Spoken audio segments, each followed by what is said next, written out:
All right, so example 2, part 2, finding the x-intercept. Hopefully you're just watching this and you've done this and figured this out. Very important. So even little details, make sure you don't just jump to the answer. You want to put 0 in place of y. That step is very important in the understanding, and it's worth marks and stuff like that. Okay, so now you're going to factor it. You probably used a pencil. I know that this has to be a 2x and an x, but I didn't know if it was going to be 1, 3 or 3, 1. So let's say I tried 1 and 3 first.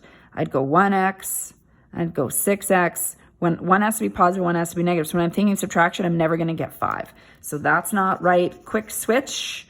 We can't always guess right every time when we're doing it, even though we'll try 3 and 1. So now I get 3x, now I get 2x.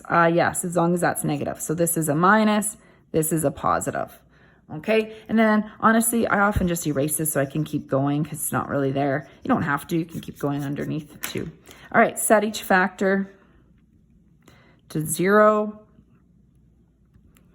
Move the 3 over. So I might have just jumped to this step if I can visualize that first step. And here, same thing, I maybe didn't have to write that out. Maybe I had to write it out on this one, but here I can visualize that +1 just becoming x equals -1.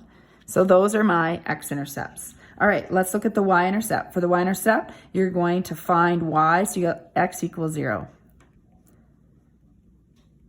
And you're gonna see it's gonna be that last number. We call that the constant term. So if you didn't have to show work, it's multiple choice fill in the blank, you can pretty quickly just see that it's gonna be -3. So there is your y-intercept.